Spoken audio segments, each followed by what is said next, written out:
পুনঃপ্রতিষ্ঠার লক্ষ্যে সংবিধান সংস্কার কমিশন গঠন, যেটা এখন চলতেছে সংস্কার, সারা বাংলাদেশে সংস্কারের জন্য আন্দোলন চলতেছে। এই সংস্কার গঠন করতে হলে এই সংস্কার কমিশন গঠনের জন্য নিরপেক্ষ দেওয়া একটা কমিশন গঠন করে যেটা সংশোধন করা হবে, এটা হচ্ছে 1 নম্বর। 2 নম্বর, সম্প্রীতিমূলক রাষ্ট্রসত্তা ও জাতীয় সমন্বয় কমিশন গঠন।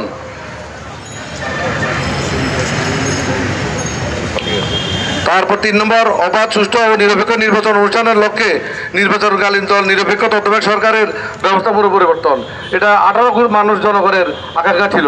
এই স্বৈরাচার হাসিনা যখন ভোট ডাকাতি, ভোট চুরি করতেছিল, দিনের ভোট রাতে অথবা ব্যালট বাক্স ভরাট করে ভোট কেন্দ্রে নিয়ে যাওয়া, এইসব রক্ষার্থে এই 3 নম্বর দফাটা উনি জনগণের জন্য উপস্থাপন করেছেন।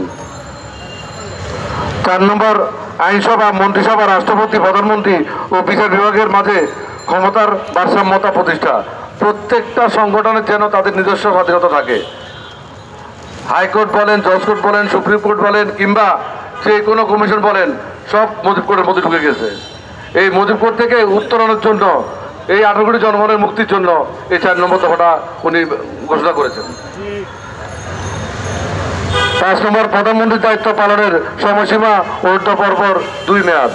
2 মেয়াদের বেশি কেউ প্রধানমন্ত্রী থাকতে পারবে না।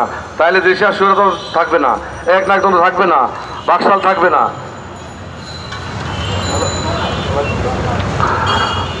6 নম্বর, বিভিন্ন বিষয়ে জ্ঞান, দক্ষতা ও অভিজ্ঞতা সম্পন্ন বিশিষ্ট ব্যক্তিদের সমন্বয়ে আইনসভা উচ্চকক্ষের প্রবর্তন। আমাদের দেশে অনেক বুদ্ধিজীবী, অনেক কলামিস্ট, অনেক বৈজ্ঞানিক আছে, অবহেলিতভাবে পড়ে আছে। তাদেরকে কিন্তু মূল্যায়ন করে না গত সরকার। এইসব গুণী ব্যক্তিদের মূল্যায়ন করার জন্য এই দফাটা উনি উপস্থাপন করেছেন। 7 নম্বর, সংবিধান 70 অনুচ্ছেদ সংশোধন। 70 অনুচ্ছেদে সেই কালজয়ী যেসব আইন কানুন আছে এগুলো সংশোধনের জন্য 7 নম্বর ঘোষণা করা হয়েছে। 8 নম্বর, নির্বাচন কমিশন ও নির্বাচন ব্যবস্থার সংস্কার ও সংশ্লিষ্ট আইন ও বিধি সংশোধন। নির্বাচন কমিশন বলতে কি ছিল? গত 17 বছরের কোনো নির্বাচন কমিশন ছিল না। এই নির্বাচন কমিশনকে সংস্কার করার জন্য, নির্বাচন কমিশনকে স্বাধীনতা দেওয়ার জন্য আমাদের এই দফা উনি ঘোষণা করেছেন। 9 নম্বর, স্বচ্ছতা নিশ্চিতকরণ, সকল রাষ্ট্রীয়, সাংবিধানিক ও সংবিধিবদ্ধ প্রতিষ্ঠানের পুনর্গঠন ও শক্তিশালীকরণ। 10 নম্বর, বর্তমান বিচার ব্যবস্থার সংস্কারের জন্য জুডিশিয়াল কমিশন গঠন, সুপ্রিম জুডিশিয়াল কাউন্সিল প্রবর্তন ও সংবিধানের আলোকে বিচারপতি নিয়োগ, আইন প্রণয়ন। 11 নম্বর, গণমুখী ও জনকল্যাণমুখী প্রশাসন প্রতিষ্ঠার লক্ষ্যে প্রশাসনিক সংস্কার কমিশন গঠন। 12 নম্বর, মিডিয়া কমিশন গঠন করে তথা মত প্রকাশের স্বাধীনতা নিশ্চিতকরণ। 13, দুর্নীতি প্রতিরোধে দৃশ্যমান কার্যকর ব্যবস্থা গ্রহণ ও ন্যায়পাল নিয়োগ। দুর্নীতিতে সারা দেশ ক্ষত বিক্ষত হয়ে গেছে। 1 টাকার কাজে 1000 টাকা নিয়ে গেছে। আপনারা জানেন রূপপুর বিদ্যুৎ কেন্দ্রের ঘটনা, বালিশ, কলম, তারপরে ওই যে জানলার কভার, এগুলার কি রকম বিল দিছে। তারপরে বঙ্গবন্ধু টানেল, পদ্মা সেতুর কথা তো কেউ বলবেন না। 3 দাম পদ্মা সেতু বাড়াতে 3 গুণ করছে। এই দুর্নীতিকে রক্ষা করার জন্য উনি এটা গঠন করেছেন। সর্বস্তর আইনের শাসন ও মানবাধিকার প্রতিষ্ঠা। মানবাধিকার বলতে তো আমাদের দেশে কিছুই নেই। আপনি কিছু বলতেন, আপনার গলা চেপে ধরতো, অথবা আপনাকে বিশেষ বাহিনী দিয়ে রাতের অন্ধকার তুলে নিয়ে যেত। আপনি খোঁজ পাওয়া যেত না আপনি কোথায় আছেন, কি থানায় আছেন, না ডিবি হেফাজতে, না র্যাব হেফাজতে। আপনি গুম হয়ে আছেন। কিছুদিন পরে যাই যেত হয়তো আপনি বিকলাঙ্গ হয়ে পড়ে আছেন কোথাও, অথবা আপনার লাশ পাওয়া গেছে। এইসব সংস্কারের জন্য আমাদের এই দফা গঠন করা হয়েছে। 15 নম্বর, আত্মনির্ভরশীল জাতীয় অর্থনীতি গড়ে তোলার জন্য লক্ষ্যে অর্থনৈতিক সংস্কার কমিশন গঠন। অর্থনীতি কি আছে আমাদের দেশে? আমাদের দেশে রিক্সাওয়ালারা সারাদিন রিক্সা চালায়, বাসায় যে তারা ঠিক মতো কি 2 মুঠো ভাত খেতে পারে না। সাধারণ জনগণ যারা চাকরিজীবী আছে তারাও পারে না। একমাত্র পারে কারা? যারা চুরি ডাকাতি করে এই দেশকে ধ্বংস করেছে, তারাই করছে, তারাই খাইছে। এইসব সংস্কারের জন্য আমাদের 15 নম্বর হচ্ছে ধর্মীয় স্বাধীনতা সর্বোচ্চ ও কার্যকর নিশ্চয়তা প্রদান। আমাদের পার্শ্ববর্তী দেশ, ওদের দেশের সংখ্যালঘুকে নির্যাতন করে আর সে দোষ চাপায় আমাদের দেশে। আমাদের বাংলাদেশে কোনো সংখ্যালঘু নাই, আমরা সবাই বাংলাদেশি, আমরা ভাই ভাই। 17, মুদ্রাস্ফীতি ও দ্রব্যমূল্য হ্রাস বৃদ্ধির আলোকে শ্রমজীবী মানুষের ন্যায্য মঞ্জুরি নিশ্চিত করা। আপনারা যেই পাচ্ছেন যে আপনাদের যে শ্রমিকদের যে ভাতা দেওয়া হচ্ছে এটা কি আপনাদের জন্য সঠিক না। এটা সব কিছু বিবেচনা করে এটার একটা মূল্যায়ন ভারসাম্য রক্ষা করার জন্য আমাদের এই কর্মসূচি ঘোষণা।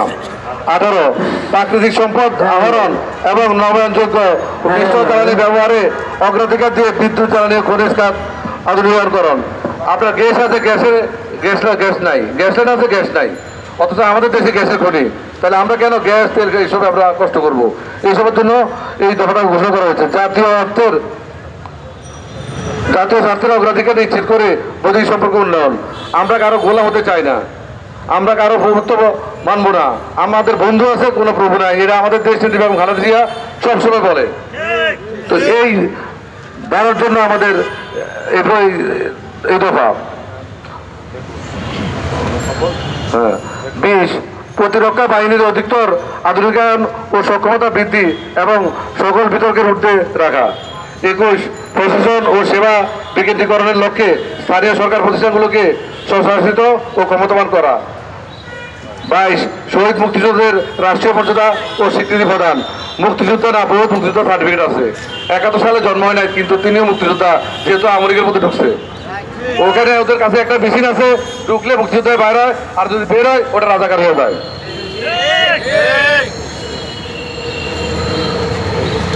23 কর্মসংস্থানকে অগ্রাধিকার দিয়ে আধুনিক ও যুগোপযোগী যুব উন্নয়ন নীতিমালা প্রণয়ন ও বেকার ভাতা প্রবর্তন করা। আমাদের দেশে হাজার হাজার বেকার যুবক ভাইরা আছে, মাস্টার ডিগ্রি কমপ্লিট করে কোনো চাকরি পাচ্ছে না। এদের একটা বিহিত করার জন্য হয়তো তাদের কর্মসংস্থান অথবা তাদেরকে বেকার ভাতা দেওয়ার জন্য একটা দফা উনি উপস্থাপন করেছেন। অবশ্যই এটা সবার জন্য গ্রহণযোগ্য হবে।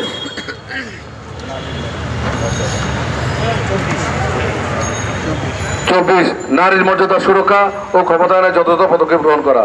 নারী মায়ের জাতি, নারী বোনের জাতি, এই নারীদের মর্যাদা অক্ষুণ্ণ রাখতে হবে।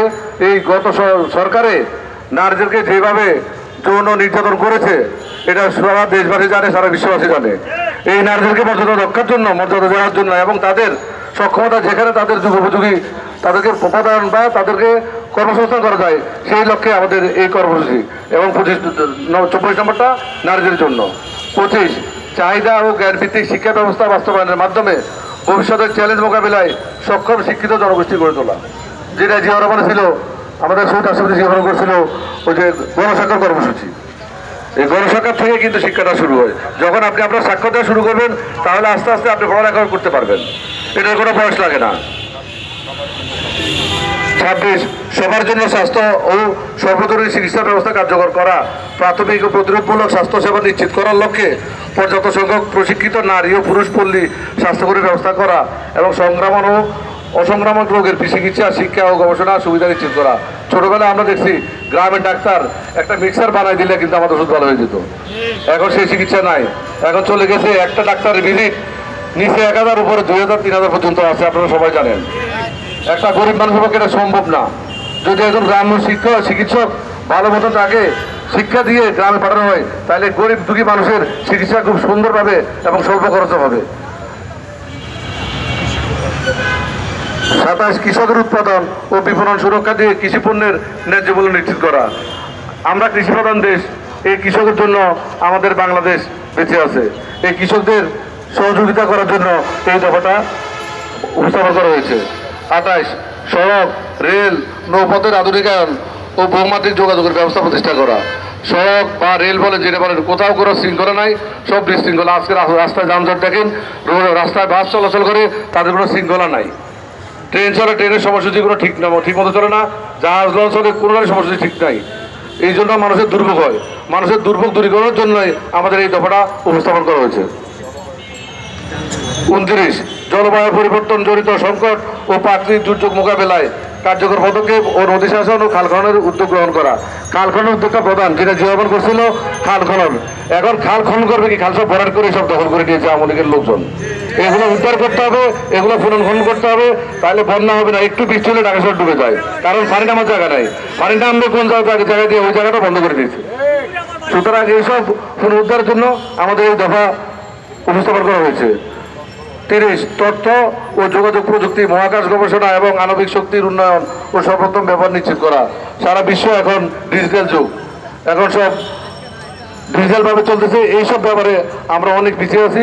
এই আমাদের যে যুব সমাজ বা যারা আছে এদেরকে উপযুক্ত শিক্ষা দিয়ে এইসব ব্যাপারে উদ্যোগী করার জন্য আমাদের এই 30 দফা কর্মসূচি। 31 যুগোপযোগী পরিকল্পনা, পরিবেশ বান্ধব আবাসন ও নগরায়ণ নীতিমালা প্রণয়ন বাস্তব।